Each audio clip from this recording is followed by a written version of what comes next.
The year is 2005. John Cena is the WWE champion. 50 Cent had just released The Massacre, Tom Cruise jumped for joy for some reason, and Kanye West has released a prolific message across the globe. George Bush doesn't care about black people.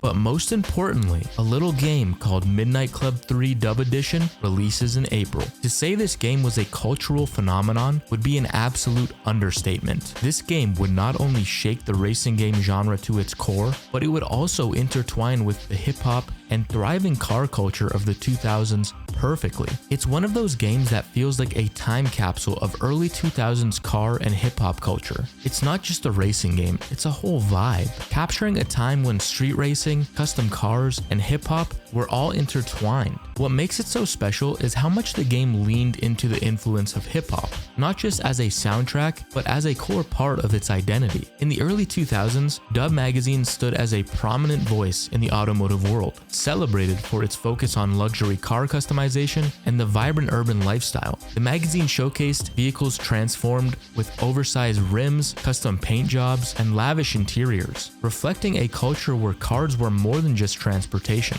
They were personal statements. Recognizing this cultural movement, Rockstar partnered with Dub Magazine to develop Midnight Club 3 Dub Edition, released in 2005. This collaboration was significant, as it marked one of the first times a video game integrated real-world automotive customization trends so deeply into its gameplay. The partnership aimed to infuse the game with an unparalleled level of expertise and understanding of the latest and hottest trends in the automotive industry and street customization scene. The influence of Dub Magazine is evident throughout the entire game. Players have the opportunity to customize their favorite vehicles extensively, choosing from a wide array of options that mirror the styles featured in the magazine itself. This includes selecting from various rims, trims, and upgrades, allowing for a personalized and authentic car customization experience, and even unlock vehicles that were pre-customized by Dub themselves in-game. She's an instant classic. That's incredible, and those Dub guys really did that thing up right. She's beautiful when she's dubbed out, ain't she? The collaboration between Rockstar Games and Dub Magazine was a groundbreaking moment in gaming, bridging the gap between virtual entertainment and real-world car culture. It provided players with an immersive experience that resonated with the automotive trends of the time, solidifying Midnight Club 3 Dub Edition as a culturally significant title in the racing game genre. But how did we get here? How did Rockstar land such a lucrative deal in terms of marketing to the mainstream industry? Well, you can't have a number 3 of a series without a 1 and a 2, right? Precisely.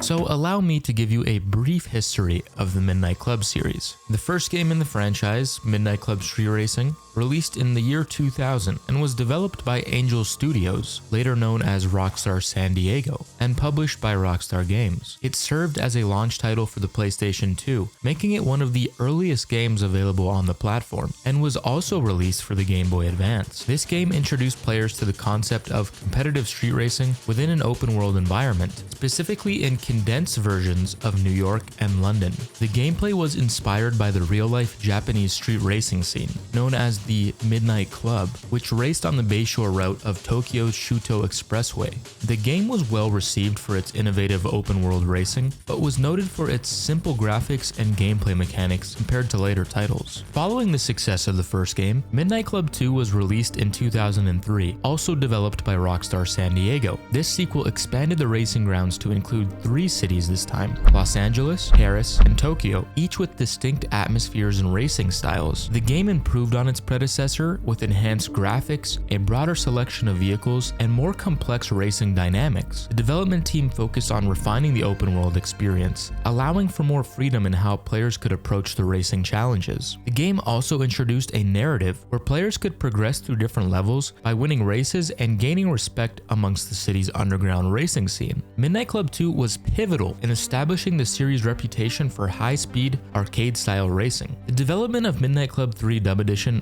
marked a significant shift for the series, both in terms of its scope and the challenges faced by Rockstar San Diego. The idea for the third installment was to leverage the growing popularity of car tuning and customization. Like we mentioned before, partnering with Dub Magazine, which was known for its focus on custom cars. This partnership led to a game where players could not only race, but also customize their vehicles extensively, both visually and performance-wise. The development process for Midnight Club 3 wasn't all smooth though, and Rockstar did face quite a few challenges. For example, they did face some technical hurdles. The transition to new console hardware, PlayStation 2, Xbox, and later PlayStation Portable, required significant adjustments to the game engine to handle more detailed environments and vehicle models. The team had to balance performance with increased graphical fidelity and the physics of car customization. Not only that, but introducing customization meant a vast expansion of the game's content. The team needed to design numerous parts, manage how they interacted with the vehicle performance, and ensure variety in customization options without overwhelming the player or slowing down gameplay. Midnight Club 3 marked the first time that the series featured fully licensed real-life vehicles, which also led to a heap of its own problems in its own right. Initially, many car manufacturers were hesitant to license their vehicles for Midnight Club 3 due to the game's association with illegal street racing. This was a significant departure from previous games in the series, which used fictionalized or modified versions of cars. The narrative and aesthetic of street racing, especially in the context of Dub Magazine's influence, made some manufacturers wary of how their brands would be portrayed. Each manufacturer had different demands regarding how their cars would be shown. Some wanted control over the customization options available for their models, ensuring that modification did not negatively impact their brand image. Others had clauses about not allowing their cars in scenarios that depicted illegal activities too explicitly. Notably, BMW did not license their vehicles for this game, which led to the absence of popular models like the BMW 328i, Z3, and the Mini Cooper S from the final release. These cars were all referenced in game files, but never made it into the playable car roster. The complexity of managing these licenses also played a role in the game's life cycle. For instance, when Midnight Club 3 Dub Edition Remix was later released on PlayStation Network for PS3, it was eventually pulled due to licensing issues, showcasing the ongoing challenges with maintaining licenses over time.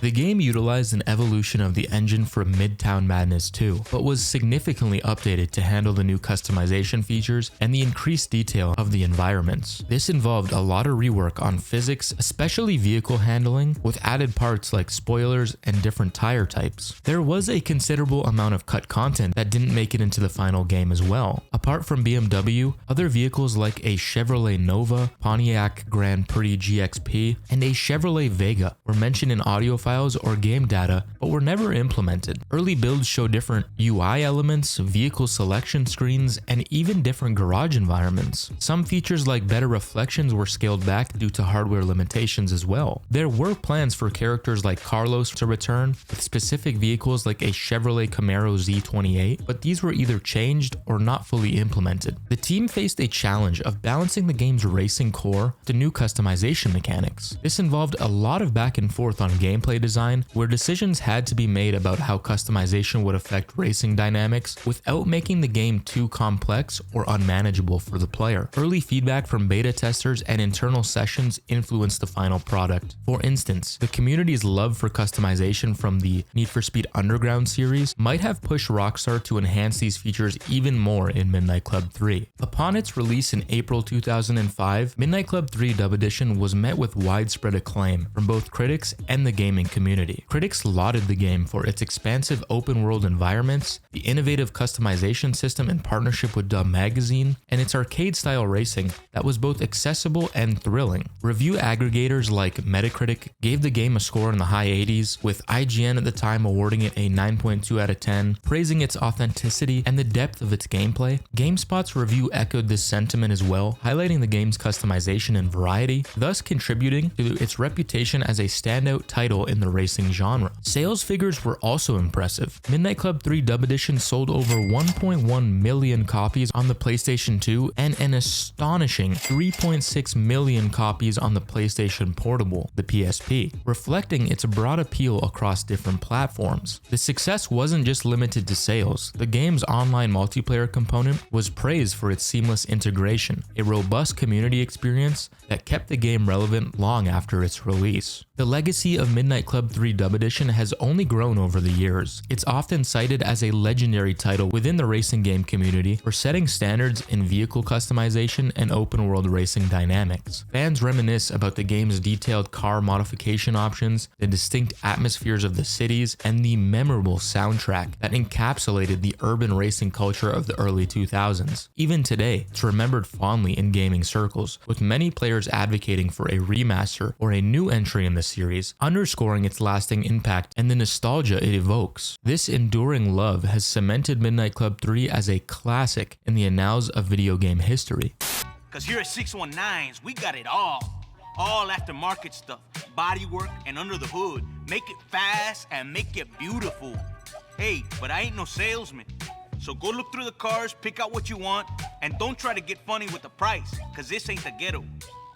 1 year after its initial release, the expansion for Midnight Club 3 titled Dub Edition Remix would release. It would add a heap of new things to the game, like more cars, more music, and even another city to race in. But we'll get to that a little bit later in this video. This game in general is such a difference in terms of vibes compared to Midnight Club 2. If you've ever played Midnight Club 2, you'll know that the vibe of that game is so mysterious and ominous. It's so dark, and honestly the best way I can describe it is niche. Don't get me wrong, I absolutely love that game, but this time around they wanted to be more mainstream, more in tune with the culture of the time to a broader audience. They wanted to expand and no longer just be that mysterious niche racing game. The big artists featured in the game's soundtrack, such as T.I., Fat Joe, Sean Paul, 9 Inch Nails, Lil Wayne, Marilyn Manson, Queens of the Stone Age, and many, many more, was just one of the many ways this game was able to expand to such a large audience when in comparison to the first two games of the series. First things first, the main menu oozes character. Remember when games actually put effort into their menus? Yeah, good times. The backdrop for the menu will change depending on which city you last saved in, and has this cool zoom transition every time you click a different setting. When you see this, as soon as you boot up the game for the first time, it becomes very apparent Rockstar did not cut any corners when it comes to the effort they put into Midnight Club 3. Oh yeah, and you get blasted with this.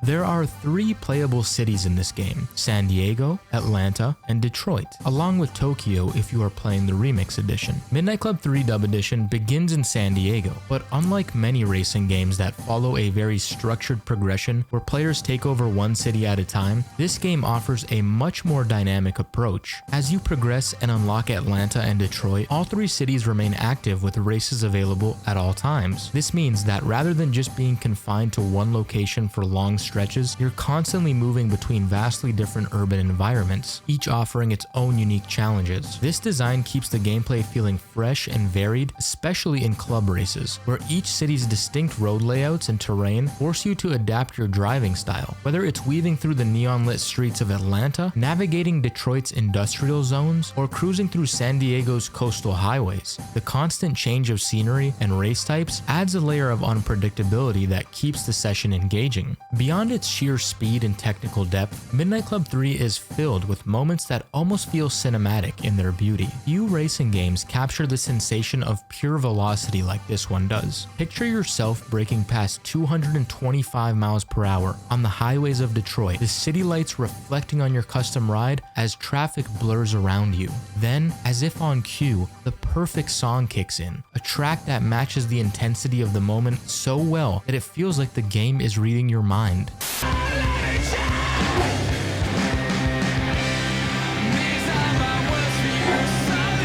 It's in these sequences where the game transcends just being a racing experience and becomes something more, a fusion of speed, music, and adrenaline that makes you appreciate the sheer artistry behind its design. The race layouts are also very nice. It's clear that the developers took the time to study every inch of these cities, crafting courses that feel organic yet exhilarating. Every checkpoint flows seamlessly into the next, guiding you through intricate alleyways, towering jumps, sharp hairpin turns, and wide stretches of open road. What makes this even more impressive is the game's open-ended race structure. Unlike the Need for Speed games, where tracks are often lined with restrictive barrier walls, Midnight Club 3 gives you complete freedom to find your own path. You can take shortcuts, improvise your route, and adapt in real time, making every race feel dynamic and unscripted. The result is a racing experience that rewards both skill and creativity, pushing players to master not just speed, but also strategy. The map design further elevates this freedom, featuring intricate road networks with interwoven paths and seamlessly integrated ramps scattered throughout all three cities. Every location feels handcrafted to encourage exploration, allowing for multiple ways to approach any given race. These ramps and hidden shortcuts aren't just placed for spectacle, they're functional,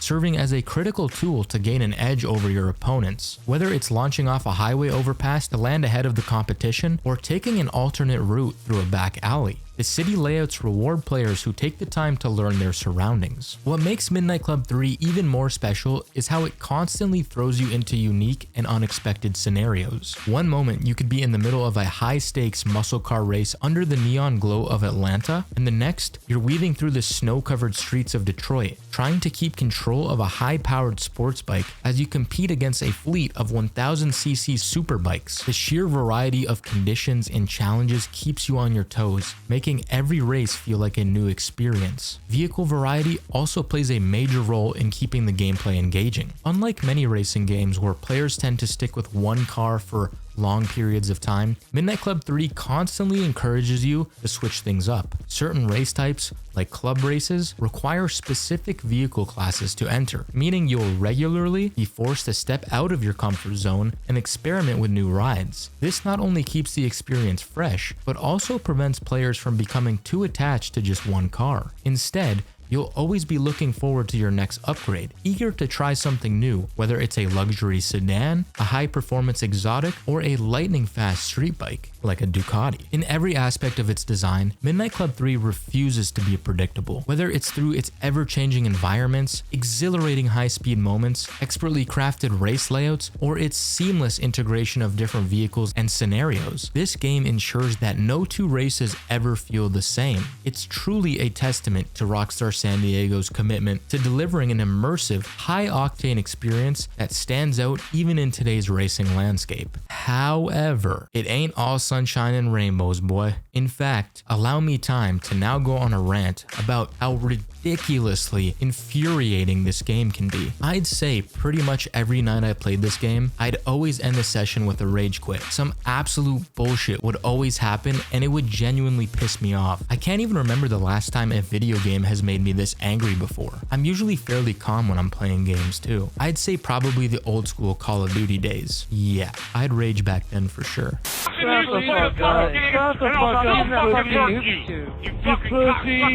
Anyway, the thing is, even though I'd rage quit so often, I'd always find myself wanting to pick up the controller and try again. And so I would do exactly that every single time. Pick up that dreaded controller and try to win an event I have attempted 10 times but have now failed because of some utter bullshit.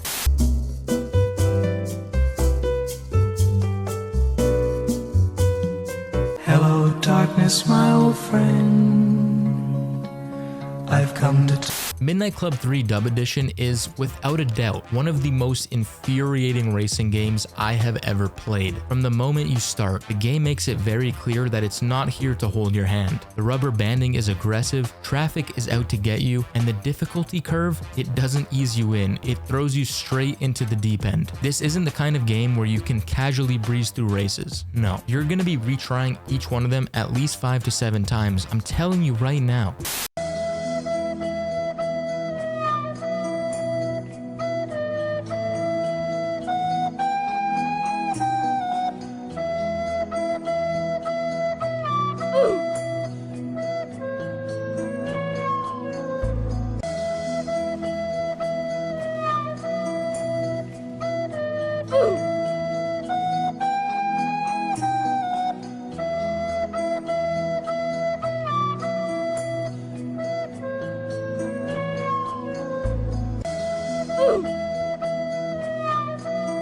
There is no exaggeration when I say that this game will throw some of the most bullshit challenges at you that you will ever experience in a racing game. I guarantee it. Well, that is until I eventually take on Midnight Club 2, but that's a conversation for another day. The AI is ruthless. The game's systems seem specifically designed to screw you over, and at times, it genuinely feels rigged against you. One of the most frustrating things is how traffic behaves. It's not just an obstacle, it's actively working against you. There are countless moments where you're flying through a straightaway and out of nowhere, the traffic car will magically decide to switch lanes right in front of you for no goddamn reason. It doesn't even make sense considering the direction they were originally going. It feels intentional, like the game is saying, yeah, you thought you had this race? Think again, Holmes. The unfairness doesn't stop there. The traffic system itself is designed in a way that completely favors the AI. Traffic cars only spawn near the player, meaning that when the AI pulls ahead, and they will, you'll notice that they suddenly seem to be moving at supersonic speeds. That's because they are. They don't have to deal with traffic while you're constantly dodging unpredictable cars at every turn. Combine that with the brutal rubber banding where the AI clings to the perfect driving line and never makes mistakes, and it turns every race into an uphill battle. But if you think the rubber banding is bad in normal races, wait until you see the police. The cop AI is insane. You will look behind you and see them pulling off some straight up Hollywood action movie stunts, defying all logic just to make sure you don't win. They will go from miles behind to suddenly flying up at impossible speeds, crash into you, and just like that, bam, your race is over.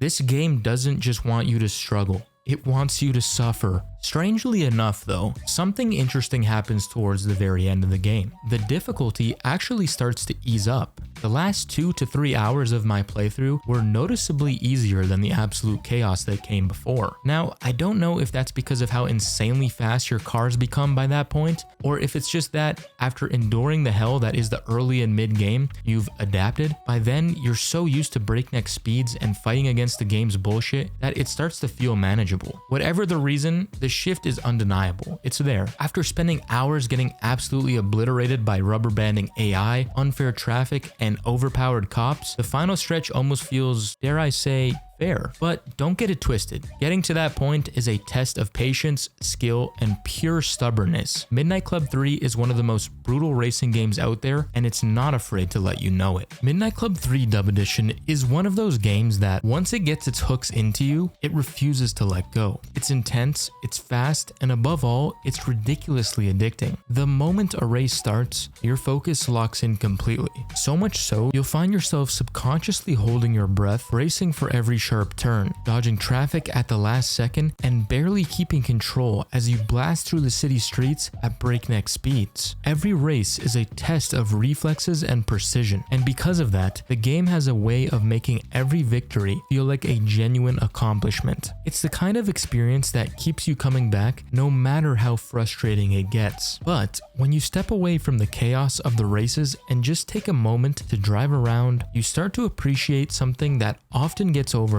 just how well designed these cities really are. The high-speed nature of the gameplay means that most players never really take the time to stop and admire what Rockstar had built here. But when you do, you start to see the finer details. The way the neon lights reflect off the pavement, the way the architecture shifts from city to city, and how each one feels distinct yet seamlessly interconnected. Rockstar, as they always do, crafted 3 incredibly immersive cities, each with its own atmosphere, layout, and personality. Coming back to this game after taking a short break to finish my Burnout playthrough and video, which is out now, you should watch that by the way, it's a banger, I was immediately hit with just how demanding this game is. I felt rusty, and it took a while to shake off that rust because Midnight Club 3 doesn't give you time to ease back in. This isn't a game where you can just pick up where you left off and expect to dominate right away. It's fast, it's brutal, and if you're not constantly in sync with its mechanics, it will punish you for it. And speaking of mechanics, something that's stood out to me during this playthrough, especially when comparing to its predecessor, is that Midnight Club 3 doesn't really have much of a story. There's no deep narrative to follow, no compelling characters to get invested in. If anything, Midnight Club 2 actually did a much better job in that regard. That game had personality, it had memorable rivals, cutscenes that made you feel like you were part of an underground racing scene, and a sense of progression that made each new opponent feel meaningful. Midnight Club 3, on the other hand, is much more stripped down. The only character that really stands out is Oscar, and even then, well, that's about it. There's just not much to latch onto in terms of storytelling, which is a bit of a letdown considering how much flair the rest of the game has. But if there's one thing that makes up for the lack of narrative, it's the sheer learning curve of this game.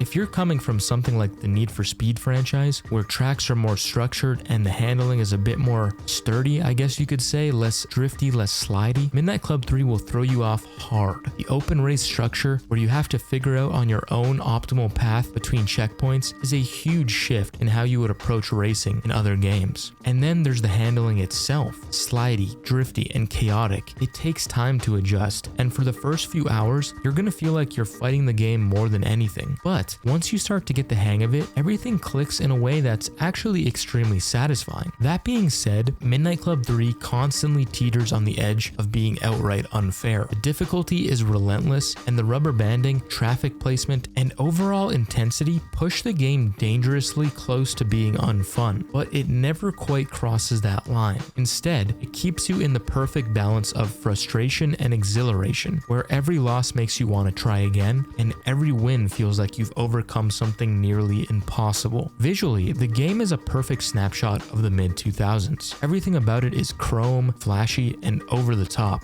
The menus, the customization, the soundtrack, it all screams that era in the best way possible. And speaking of the races, there's a decent amount of variety, though I do wish there was some more unique modes. Tournaments are straightforward, each race earns you points. Racer with the highest total points at the end wins, which will unlock you a new vehicle at the end of each tournament. Autocross races are the closest thing to legal racing in the game, set on closed circuits with actual barriers. They're all about precision, forcing you to master sharp turns and controlled speed. There are very few of these. Unordered races are by far the hardest, requiring you to plan out the most efficient route on the fly while still dealing with aggressive opponents and unpredictable traffic. Ordered races are your standard checkpoint-based sprints, guiding you through a set path to the finish line, and club races add an extra layer of challenge by requiring specific vehicle types, forcing you to constantly switch up your car selection. As fun as these races are, I do wish Rockstar added more variety. A dedicated speed test mode, essentially a highway drag race with nitrous-fueled madness, would have perfectly fit into the game's high-speed nature, but unfortunately there's nothing quite like that here. One of the standout features of Midnight Club 3 is in its customization, which rivals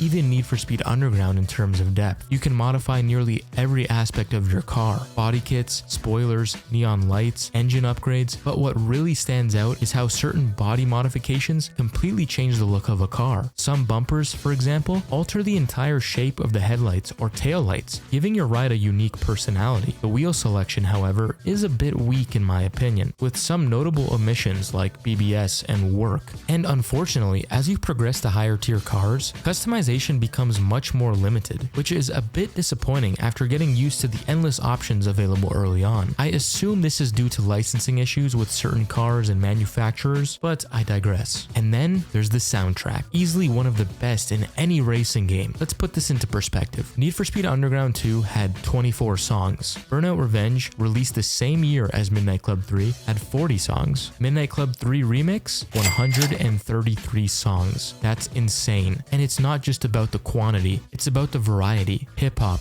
electronic, rock, punk, dancehall, reggae, you name it, it's here. The inclusion of artists like T.I. and Birdman cement the game's place in the mid-2000s car culture, making every race feel like it's straight out of an MTV music video. The sheer number of tracks also prevents the music from getting repetitive, unlike other racing games where you hear the same songs over and over. That's what makes this game feel so special. It's more than just a racing game. It's a time capsule of the mid-2000s car culture, a reflection of a very specific era where chrome rims, massive body kits, and over-the-top customization were at their peak. Dub Magazine was huge back then, and its partnership with Rockstar made Midnight Club 3 feel like a legitimate extension of the real-world car scene. It's crazy to think how relevant Dub was at the time, especially considering how niche it has become become today. But back in 2005, this game was a perfect representation of the culture, and even now, it still serves as a nostalgic look back at the time. And of course, no discussion about Rockstar is complete without acknowledging their legacy. They have never made a bad game, and even when they step outside of their usual open world crime dramas, they still manage to create worlds that feel alive, interconnected, and beautifully crafted. Even in a racing game, their signature attention to detail shines through. The influence of Midnight Club 3 can even be seen in later Rockstar games. Take Franklin's driving ability in GTA 5 for example. It's essentially the zone ability for Midnight Club, just repurposed for a different genre. One of the more unique gameplay mechanics in Midnight Club 3 is the introduction of special abilities tied to different vehicle classes. These abilities, Zone, Roar, and Aggro, each serve a distinct purpose and add an extra layer of strategy to races. I'll just go over them briefly. Zone, exclusive to exotic and tuner cars, allows you to enter a slow motion state, giving you precise control over your vehicle when maneuvering through tight corners or dodging traffic. Roar, found in muscle cars, unleashes a shockwave that forces nearby vehicles to move out of your way. And Aggro, used by SUVs and trucks, lets you plow through obstacles and opponents without taking any damage, which can be useful in chaotic races. However, as interesting as these abilities are, there's a clear imbalance when it comes to their actual usefulness. Zone is, without a doubt, the best ability in the game. The ability to slow down time and correct mistakes at will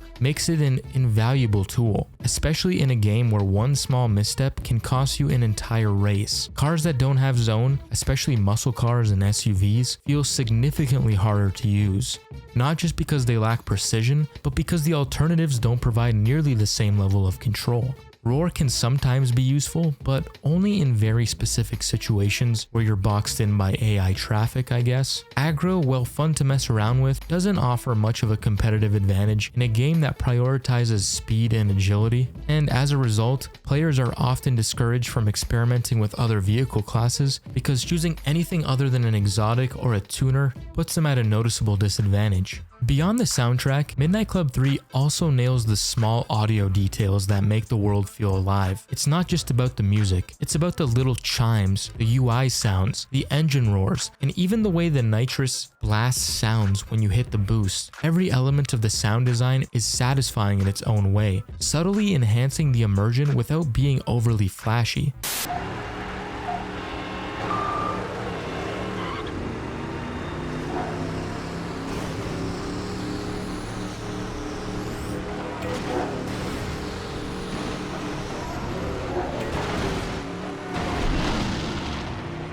The menu transitions, the way the cars react to different surfaces, and even the notification sounds when unlocking new content.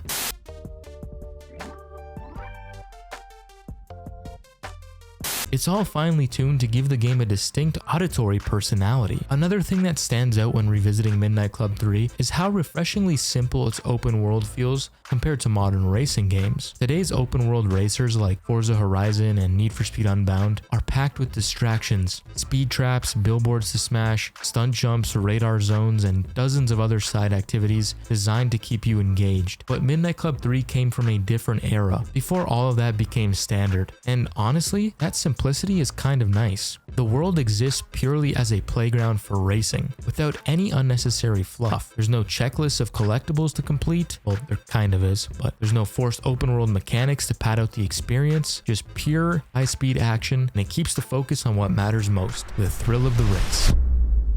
Now let's talk about Midnight Club 3 Dub Edition Remix, specifically the Tokyo Challenge. This expansion introduces class-specific tournaments, a feature that significantly enhances the gameplay experience. Unlike the base game, where players often gravitate towards high-performance supercars, these tournaments require the use of specific vehicle classes or types. This design encourages players to diversify their garage and experiment with vehicles they might have previously overlooked. For instance, the muscle car tournament provided me with an opportunity to finally drive the 69 Dodge Charger, a classic I hadn't utilized during the main campaign. This approach differs from the base game's club races, which typically focus on specific car types, such as tuners for example. In Tokyo, the emphasis shifts to entire vehicle classes, like Class B cars or Class A cars for example, offering a fresh and engaging challenge. Interestingly, I found the Tokyo challenge to be relatively less demanding than the main game. This perceived ease stems from the flexibility of the purple races, which allows participants to compete with any car class of their choosing. Often, I opted for one of my supercars, which seemed to tip the scales in my favor. This game exhibits an intriguing difficulty curve. Races are generally more challenging when navigating slower to mid-tier vehicles. However, as players progress to Class A supercars and sports bikes and above, the difficulty appears to diminish,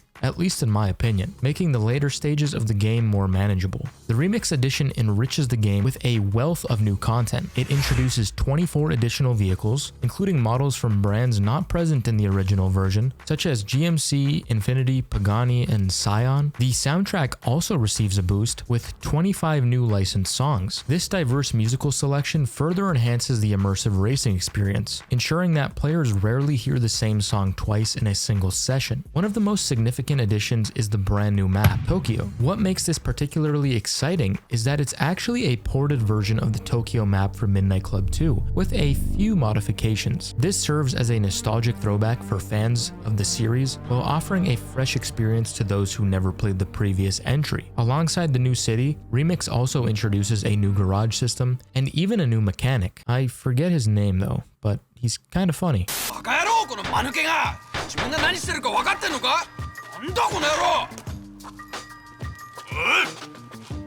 You're fired! Don't come back! Hey, cool friend. That Toshi, he's useless. Good riddance. Now, I get real guys in here, not some girl. I could have beaten him up. I know karate. I know a lot of things. The inclusion of Tokyo provides a much-needed change of scenery, breaking up the American cityscapes of San Diego, Atlanta, and Detroit with its neon-lit streets and high-speed highways. An interesting quirk of the Remix Edition is its inclusion of the Gambala F355. Gambala is a German tuning company known for modifying high-end performance cars, particularly Porsches. In the game, the Gambala F355 is a pre-tuned version of the Ferrari F355, but curiously, it isn't labeled as a Ferrari. This likely stems from licensing issues, which prevented Rockstar from using Ferrari's name directly. Instead, they opted to feature Gambala's modified version of the car as a workaround. At launch, Midnight Club 3 Dub Edition Remix was priced at $20, and for what it added, it was an absolute steal. The expansion didn't just throw a handful of new cars and tracks, it introduced an entirely new city, a fresh set of tournaments, and a significantly expanded soundtrack. The Tokyo Challenge alone feels like a mini campaign in a way, adding considerable replay value to an already content-rich game. For fans of the series, this was a must-have upgrade, cementing Remix as one of the best racing game expansions of its time. I just wanted to briefly talk about the PSP port of this game because there's actually some very impressive feats. The PSP port of Midnight Club 3 made its debut in June 2005 following the initial release on PlayStation 2 and Xbox. This time developed by Rockstar Leeds, the PSP port aimed to deliver the high-octane racing experience of its console counterparts to a handheld platform. Remarkably, the PSP version retained the expansive open-world environments of San Diego, Atlanta, and Detroit without compromising on size or scope. I don't know how the hell they pulled that off. All vehicles, including cars and motorcycles, along with their extensive customization options, were faithfully recreated, offering players a comprehensive experience on the go. Despite these impressive technical achievements, the PSP port did exhibit some differences compared to the console versions. Graphically, while commendable for a handheld system, the visuals were scaled down to accommodate the PSP's hardware limitations. Additionally, the PSP lacked online multiplayer functionality, a feature present in the console editions. This omission meant that multiplayer experiences were limited to local ad hoc connections. According to available data, the PSP version sold approximately 3.6 million copies worldwide, significantly outperforming the PlayStation 2 version, which sold around 1.1 million copies. This impressive performance underscores the game's popularity amongst PSP users and highlights its status as one of the best-selling titles on the platform. This game's success success is further highlighted by its reception in the United Kingdom, where it received a Platinum Sales Award from the Entertainment and Leisure Software Publishers Association, the ELSPA, indicating sales of at least 300,000 copies in that region alone. These figures illustrate the game's widespread appeal and its significant impact on the PSP's gaming library. An interesting aspect of the PSP port is its difficulty level. Some players actually found the PSP version to be more challenging than its console counterpart. This increased difficulty could be attributed to the PSP's control scheme, which, lacking the analog triggers of traditional controllers, may have made precise acceleration and braking a little bit more challenging. So in conclusion, the PSP port of Midnight Club 3 Dub Edition is honestly kind of crazy when you think about it. They managed to squeeze all that speed, customization, and open world racing into a small handheld, and it still plays great. The fact that it outsold the console versions just proves how much people loved having this game on the go. If you ever want to relive that classic Midnight Club feel in a portable way, this version holds up surprisingly well.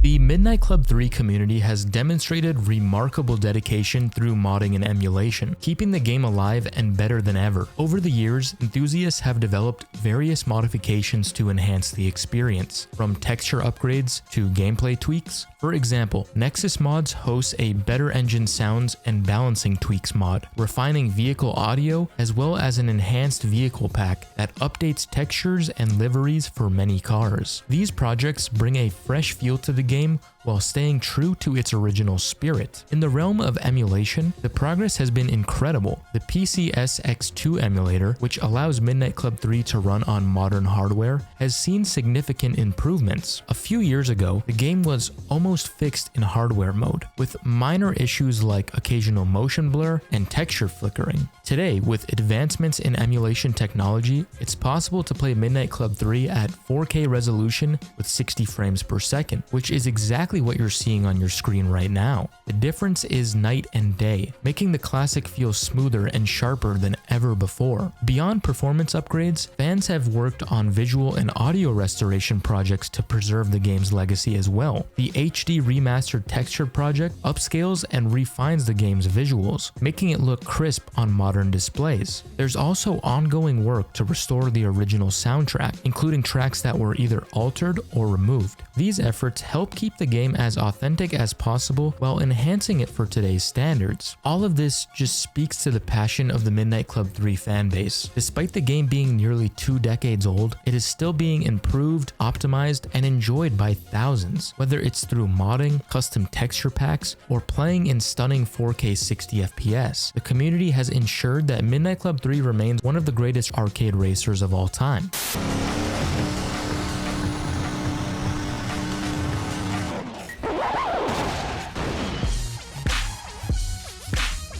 Midnight Club 3 isn't just a racing game, it's a moment in time, a product of an era when street racing was at its peak in pop culture, when car customization was everything, and when Rockstar was firing on all cylinders, crafting worlds that felt alive, even in an arcade racer. There's just something special about this game. The aesthetic, the attitude, the sheer sense of speed, it all comes together in a way that no other racing game really has. It's crazy to think about how much this game accomplished. It wasn't just about fast cars and flashy customization, it was about a feeling. The feeling of blasting down a highway at 220 miles per hour, weaving between traffic with nothing but your instincts keeping you from wiping out. The feeling of racing through neon-lit city streets where every shortcut, every alleyway, every jump felt like an opportunity to turn the tides.